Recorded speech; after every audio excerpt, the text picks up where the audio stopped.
શીતળા માત કી જય. શીતળા સાતમ. શ્રાવણ વદ સાતમ તે શીતળા સાતમ.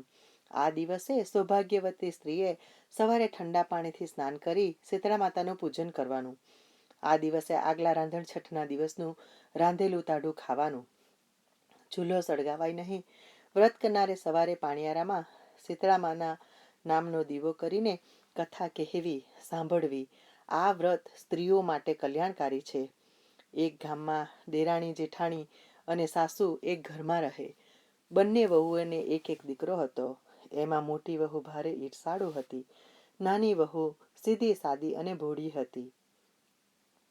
એક વેળા પવિત્ર શ્રાવણ માસમાં રાંધણ છઠના દિવસે નાની વહુ આગલી શીતળા સાતમના દિવસે તાઢું જમવા માટે પૂરી, ઢેબરા, વડા વગેરે રાંધવા બેઠી. તેનો છોકરો ઘોડિયામાં સૂતો હતો. રાંધતા રાંધતા મધરાત થઈ તોય હજુ રાંધવાનું બાકી હતું.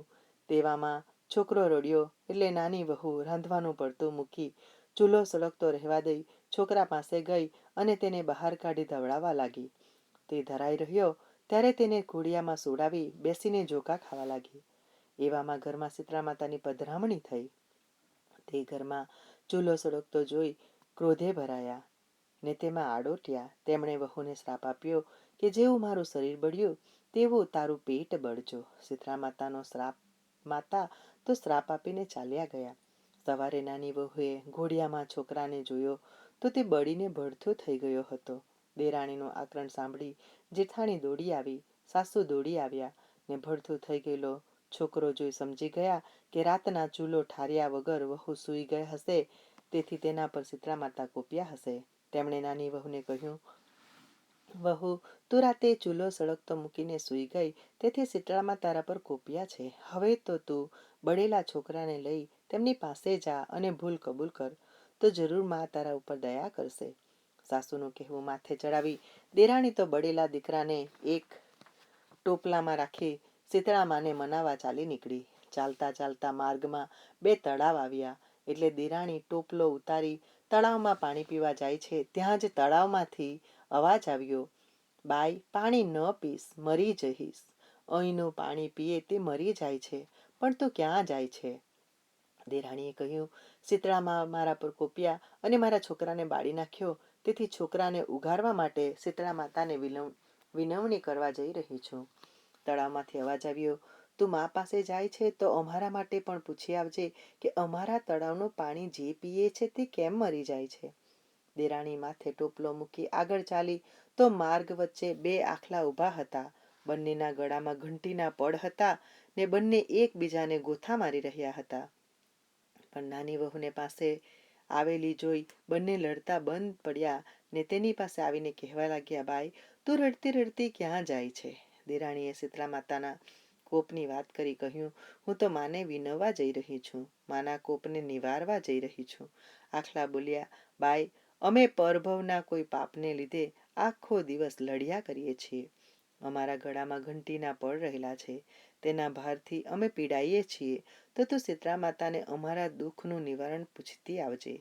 થોડે દૂર જતા દેરાણીએ એક ઝાડ નીચે એક મેલી ગયેલી ડોસીને છૂટા વાળ કરીને બેઠેલી જોઈ. તે વારે વારે માથું ખંજવાળતી હતી. આવ બેટા, ટોપલો નીચે ઉતારીને મારું માથું જરા જોઈ આપ. ચડ બહુ આવે છે, તેથી જરાય ચેન નથી પડતું. દેરાણી આમ પણ દયાળુ સ્વભાવની હતી. તે તો ટોપલો નીચે મૂકી ડોસીનું માથું જોવા બેસી ગઈ. દેરાણીએ ઘણી વાર સુધી માથું જોયું અને ઘણી જુઓ અને ઘણી લેખો કાઢી નાખી એટલે ડોસીએ હાસ કરીને કહ્યું, તારું કલ્યાણ થજો, તારી ભલાઈનો બદલો મળજો. અને ડોસી એકાએક અદ્રશ્ય થઈ ગઈ ને ત્યાં પ્રકાશના પુંજ રેલાયા. પ્રકાશમાં દેરાણીની આંખો અંજાઈ ગઈ. પછી જોયું તો સામે જ સાક્ષાત શીતળામાં તેનો હસતો રમતો છોકરો હાથમાં લઈને ઊભા હતા. દેરાણીએ માને નમન કરી પોતાની ભૂલ બદલ ક્ષમા માંગી એટલે શીતળા માએ તેના માથે હાથ મૂકી આશીર્વાદ આપી તેનો છોકરો હસતો રમતો તેના હાથમાં મૂકી દીધો.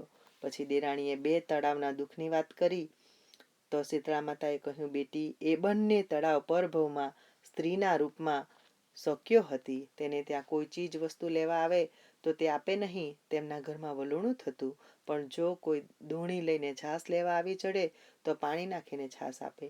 એ પરભવની કરણીના ફળ તેઓ આ ભવમાં તળાવના રૂપે ભોગવી રહી છે. તેના પાપનું નિવારણ એ કે તું જઈને એ તળાવમાંથી પાણી લઈ મારું નામ લઈ ચારે દિશાએ છાંટજે. થોડું પાણી તું પીજે, એટલે એમના પાપોનો ક્ષય થશે, અને જતા આવતા વટીમાર્ગુઓ, પશુ પંખીઓ સૌ કોઈ તેના પાણી પીશે. પછી તેણે 2 આખલાના દુઃખની વાત કરી તો શીતળામાએ જણાવ્યું, બેટી, એ આખલા પણ પરભવમાં સ્ત્રી રૂપે દેરાણી જેઠાણી તરીકે એક ઘરમાં હતા, પણ કોઈને કામ આવતા નહીં. પડોશીઓમાંથી કોઈ દળવા ખાંડવા આવે તો ધૂતકારીને કાઢી મૂકે. તેની કરણીના ફળરૂપે બંને આ ભવમાં આખલાના રૂપે લડ્યા કરે છે. હવે તું જઈને એમના ગળામાં રહેલા ઘંટીના પડ કાઢી નાખજે, તેથી તેઓ સંપીને રહેશે. આટલું કહી તેને આશીર્વાદ આપી શીતળામાં અંતર્ધ્યાન થઈ ગયા, ને દેરાણી છોકરાને લઈ પેલા આખલાઓ પાસે આવી. ત્યાં એક જગ્યાએ છોકરાને સુવાડી તે આખલા પાસે ગઈ અને તેમના પરભવના પાપ જણાવી ગળામાં રહેલા ઘંટીના પડ કાઢી નાખ્યા. એટલે બંને આખલા શાંત બની ગયા. તે હવે મિત્ર જેવા થઈ ગયા. તેમણે ડોક નમાવી આભાર માન્યો. હવે દેરાણી છોકરાને લઈ પેલા 2 તળાવ પાસે આવી. ત્યાં જઈ બંને તળાવમાંથી થોડું જળ લઈને ચારે દિશાએ શીતળા માતાનું નામ લઈને છાંટ્યું, ને થોડું પાણી પોતે પીધું. તે સાથે જ પંખીઓ તથા ત્યાં પાણી પીવા આવવા લાગ્યા. નાની વહુએ ઘેર જઈને સાસુના ખોળામાં હસતો રમતો જીવતો છોકરો મૂક્યો. આથી તેની સાસુ તો રાજીના રેડ થઈ ગઈ, પરંતુ જેઠાણીને ગમ્યું નહીં. પછી નાની વહુએ બનેલી બધી હકીકત સાસુને સંભળાવી. એ સાંભળી જેઠાણીને પણ દેરાણીની જેમ શીતળા માતાના આશીર્વાદ લેવાની ઈચ્છા થઈ આવી. બીજે વર્ષે શ્રાવણ માસમાં રાંધણ છઠની રાતના તે રાંધવા બેઠી. તેને પણ દેરાણીની જેમ શીતળા માતાને પ્રસન્ન કરવા હતા, એટલે રાતના ચૂલો સળગતો મૂકી છોકરાને રમાડતી સૂઈ ગઈ. એવામાં ફરવા નીકળેલા શીતળા માતા તેના ઘરમાં પ્રવેશ્યા અને ચૂલો બળતો જોઈ ગુસ્સે થઈ તેમાં બહુ આડોટ્યા. પછી જેઠાણીને શ્રાપ દીધો કે જેણે મને બાળી છે તેનું અંતર બળજો. સવારે જેઠાણીએ ઘોડિયામાં ભડથું થયેલો છોકરો જોયો. તેણે રડતા સાસુને બતાવી બધી વાત કહી. સાસુએ કહ્યું, રાતના તું ચૂલો સળગતો મૂકીને સૂઈ ગઈ હોઈશ, તેથી શીતળામાં તારા પર કોપ્યા છે. હવે તું બળેલા છોકરાને ટોપલામાં રાખી શીતળા માતાને વિનવણી કરવા જા. જેઠાણી ટોપલામાં બળેલા છોકરાને રાખી શીતળા માતાને મનાવવા ચાલી નીકળી. રસ્તામાં પેલા 2 તળાવ આગળ થોભી ને તેમાંથી થોડું પાણી પીવા જાય છે. ત્યાં તળાવે કહેવા માંડ્યું, પાણી ન પીસ તો તું મરી જઈશ. તું ક્યાં જાય છે? શીતળામાં મારા પર કોપ્યા છે, તેથી શ્રાપનું નિવારણ કરવા જાઉં છું. તમારે શી પંચાત? હું ફાવે ત્યાં જાઉં.